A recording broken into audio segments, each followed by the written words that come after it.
في الدماغ. هاجي بعد كده عندي مجموعه من الاعصاب. مجموعه من ايه؟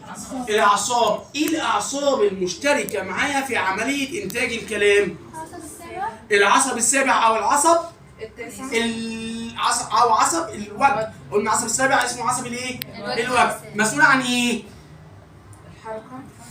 مسؤول ايه؟ عن ايماءات وحركه مين؟ الوجه و تلتي اللسان. تلتين اللسان، التلت الاول واللي في النص. خلاص كده؟ ده العصب مين؟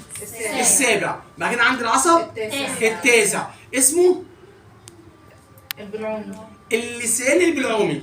خلاص كده؟ اللسان البلعومي اللي هو التلت الثالث من اللسان مع البلعوم، مسؤول عن عمليه مضغ والبلع. جميل جدا. بعد كده عندي عصب اسمه العاشر او الحائر. ليه حائر؟ عشان بيدخل في اكتر من منطقه، ممكن القلب، ممكن حركه الامعاء الدقيقه والغليظه، وجزء منه مشارك في عمليه انتاج مين؟ الكلام. العصب بعد كده عندي العصب ال11. العصب ال11 ده مسؤول عن ايه؟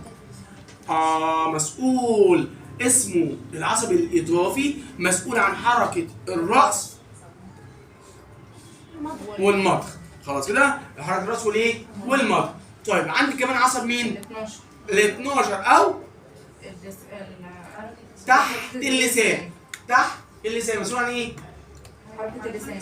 حركة اللسان فوق وتحت وجنب ويمين وشمال وقدام وورا. خلاص كده؟ وعندي حاجه اسمها المسارات الهرميه وفوق الهرميه.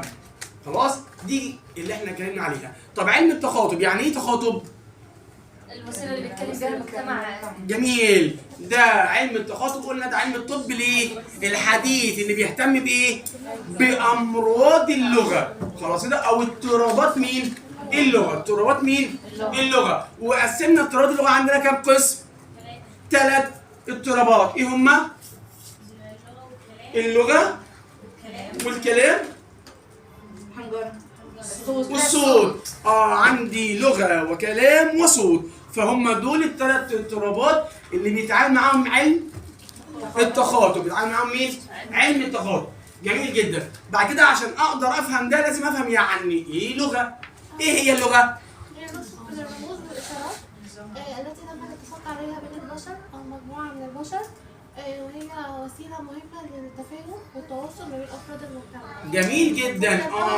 ان انا دلوقتي بقول لي اللغه دي ده نظام رمزي.